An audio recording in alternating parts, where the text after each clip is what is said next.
Assalamualaikum warahmatullahi wabarakatuh. Perkenalkan, nama saya Hasan Barir, mahasiswa semester 5 Seties Khas Al-Jailani. Di video ini saya akan menjelaskan terkait pengertian dari KS PPS tujuan dasar hukum produk hingga mekanisme rapat anggota tahunan dan pembagian SHU. Untuk memenuhi tugas mata kuliah manajemen KJKS, KSPPS, dan Retail dengan dosen pengampu Pak Yadi Hendrawan STME. Memasuki pembahasan yang pertama yaitu tentang pengertian KS PPS BMT. BMT atau Baitul Mal wa Tamwil, kemudian juga bisa disebut KJKS, Koperasi Jasa Keuangan Syariah, atau bisa juga disebut KSPPS, Koperasi Simpan Pinjam Pembiayaan Syariah. Jadi awalnya itu adalah namanya BMT, berubah menjadi KJKS, dan berubah lagi menjadi KSPPS. Adalah satu lembaga yang satu.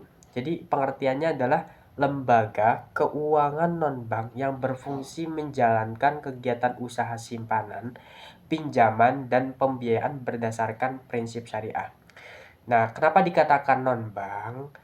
Karena KSPPS itu bukan seperti halnya bank secara keumuman, akan tetapi memiliki fungsi yang sama, yaitu berupa menghimpun dan juga menyalurkan dana.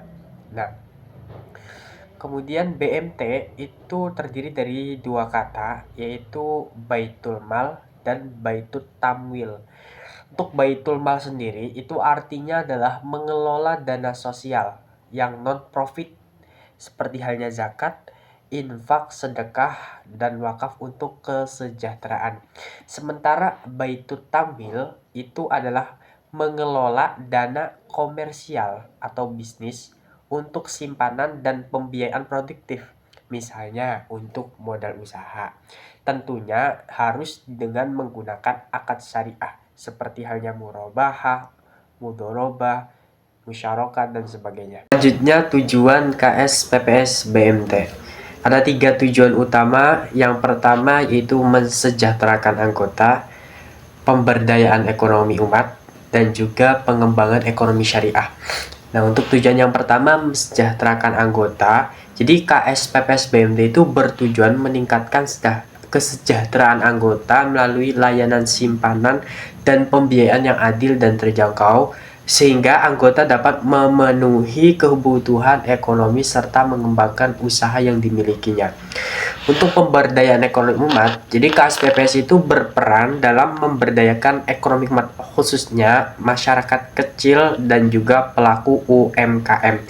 Dengan apa? Dengan menyediakan akses permodalan yang mudah, pendampingan usaha, serta mendorong kemandirian ekonomi masyarakat. Dan yang terakhir yaitu pengembangan ekonomi syariah. KSPPS juga mendukung pengembangan ekonomi syariah dengan menjalankan seluruh kegiatan usaha sesuai dengan prinsip Islam, seperti halnya keadilan, sistem bagi hasil, dan bebas dari praktik riba, sehingga tercipta ekonomi yang berkah dan juga berkelanjutan. Ini sesuai dengan teori-teori ekonomi Islam. Untuk dasar hukum KSPPS BMT itu yang pertama adalah Undang-Undang Nomor 25 Tahun 1992 tentang perkoperasian.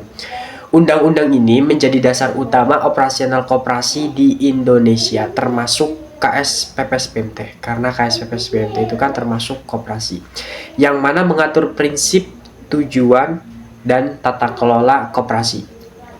Yang kedua ada Peraturan Pemerintah Nomor 9 Tahun 1995. Peraturan ini mengatur pelaksanaan kegiatan usaha simpan pinjam oleh korporasi, termasuk mekanisme penghimpunan dan penyaluran dana. Dan yang terakhir ada Peraturan Menteri Koperasi dan juga UKM. Peraturan Menteri ini menjadi pedoman teknis operasional KSPPS BMT agar berjalan sesuai dengan ketentuan hukum dan juga berdasarkan prinsip syariah. Struktur organisasi KSPPS BMT. Struktur yang pertama adalah rapat anggota.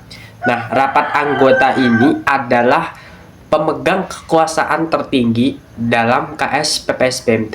Rapat anggota ini menjadi forum utama bagi anggota korporasi untuk mengambil keputusan penting yang berkaitan dengan kebijakan, arah, dan juga keberlangsungan koperasi. Kemudian di bawahnya itu ada pengurus. Nah, pengurus itu adalah pihak yang diberi mandat oleh rapat anggota untuk mengelola dan menjalankan organisasi koperasi secara keseluruhan sesuai dengan ADART. Nah, biasanya itu pengurus itu adalah yang pertama ketua, sekretaris, dan juga bendahara. Untuk tugas-tugasnya menyusun rencana kerja dan anggaran koperasi, mengelola kegiatan usaha KSPS, mewakili koperasi dalam dan di luar pengadilan, dan sebagainya. Nah, kemudian ada juga pengawas. Pengawas itu adalah organ koperasi yang bertugas mengawasi kinerja pengurus dan jalannya koperasi agar sesuai dengan ketentuan yang berlaku. Jadi mengurusi internal dari KSPPS BMT tersebut. Nah, sedangkan ada juga Dewan Pengawas Syariah atau DPS. Nah, bedanya dengan pengawas tadi adalah kalau DPS itu adalah lembaga yang bertugas memastikan dan menjamin seluruh kegiatan KS PPS BMT itu berjalan sesuai dengan prinsip syariah. Dan mengawasi apa? Dimulai dari akad dan produk pembayarannya itu harus sesuai dengan syariat, memberikan fatwa dan rekomendasi syariah dan yang sebagainya. Untuk pengelola adalah pihak yang menjalankan kegiatan operasional harian KS PPS BMT sesuai dengan arahan dan juga kebijakan pengurus. Misalnya staf administrasi, teller, dan juga petugas lapangan. Kemudian yang terakhir itu ada anggota. Anggota itu adalah pemilik sekaligus pengguna jasa KS PPS BMT yang memiliki peran penting dalam keberlangsungan koperasi.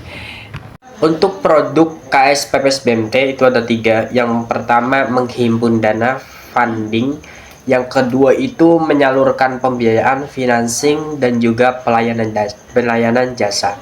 Untuk produk yang pertama menghimpun dana itu adalah kegiatan KS PPS BMT dalam mengumpulkan dana dari anggota sebagai sumber modal koperasi.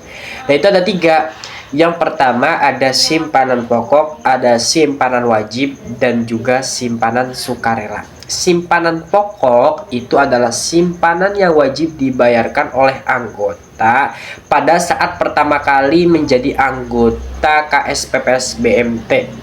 Nah,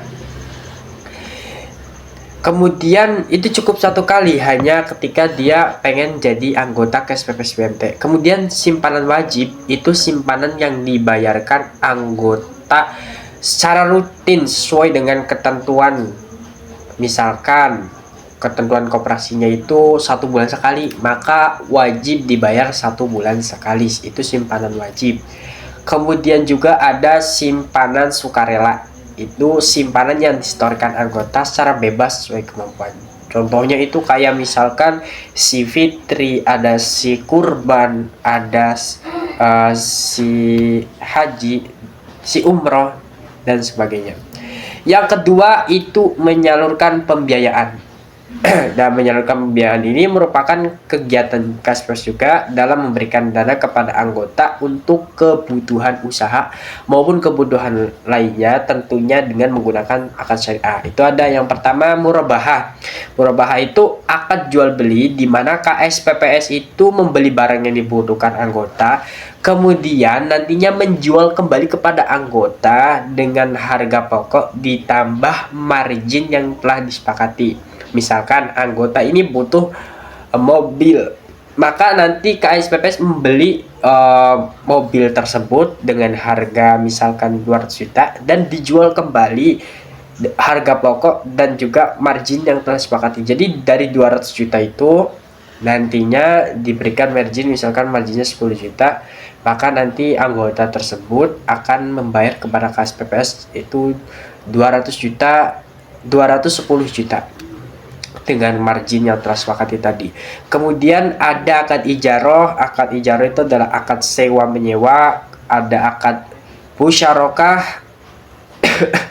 Jadi kalau akad ijarah itu KSPPS itu memberikan manfaat atas suatu barang atau jasa kepada anggota, kemudian anggota tersebut itu memberikan imbalan sesuai dengan kesepakatan. Musyarakah itu akad kerjasama antara KSPPS dan juga anggota.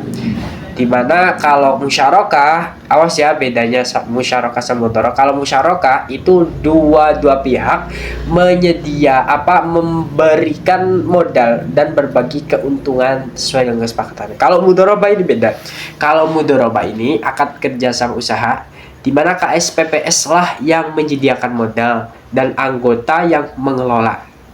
Jadi ada KSPPS sebagai mudharib, sebagai sahibul mal, dan anggotanya itu sebagai mudharib.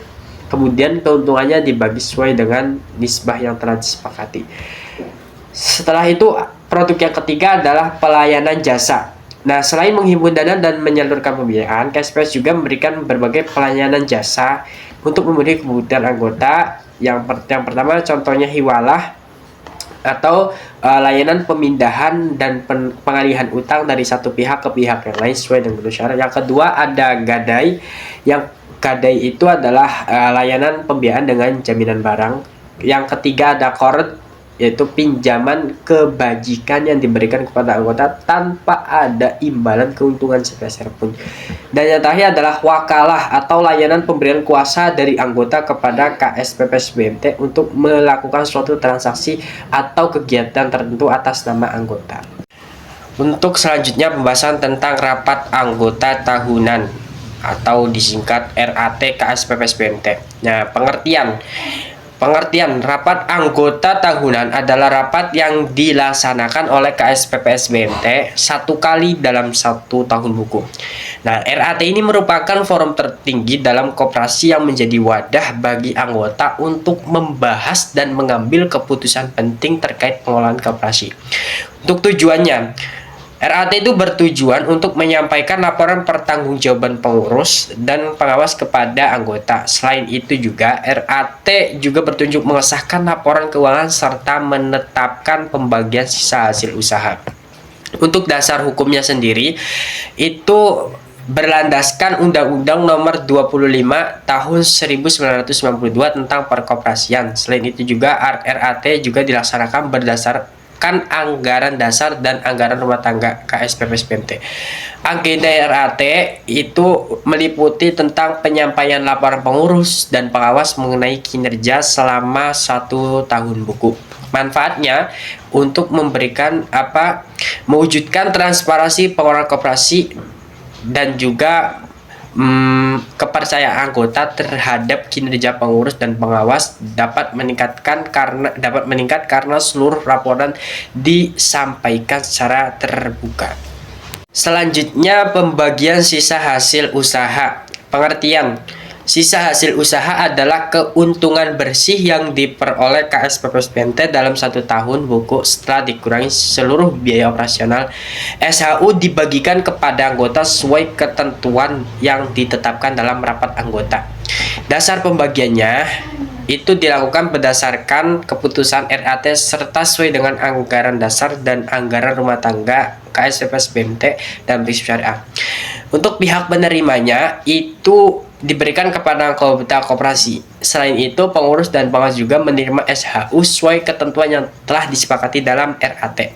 Nah, contoh dalam satu buku KSPPS BMT memperoleh SHU sebesar 100 juta. Berdasarkan keputusan RAT, SHU tersebut itu dibagikan kepada anggota sesuai dengan besarnya simpanan dan tingkat partisipasi anggota dalam menggunakan layanan koperasi. Anggota yang aktif menabung dan sering menggunakan pembiayaan akan memperoleh bagian SHU yang lebih besar ketimbang atau dibandingkan anggota yang kurang aktif. Pembagian ini dilakukan secara adil dan juga transparan sesuai dengan rapat anggota tahunan. cara mendirikan KSPPS BMT. Yang pertama yaitu dengan rapat pembentukan, yaitu membahas pendirian KSPPS BMT, menetapkan nama, ADRT, dan modal awal, memilih pengurus dan pengawas. Kemudian yang kedua adalah modal awal, simpanan pokok dan simpanan wajib anggota. Yang nomor tiga adalah pengesahan badan hukum, yaitu dengan cara mengajukan akta pendirian ke notaris koperasi, kemudian disahkan oleh Kementerian Koperasi dan UKM. Yang keempat, perizinan operasional, mengurus nomor induk NIK, mendaftarkan kegiatan usaha KSPPM, yaitu SUB, surat izin berusaha. Yang nomor 5 adalah pengawasan syariah dengan membentuk Dewan Pengawas Syariah DPS, kemudian yang menjamin operasional sesuai dengan prinsip syariah.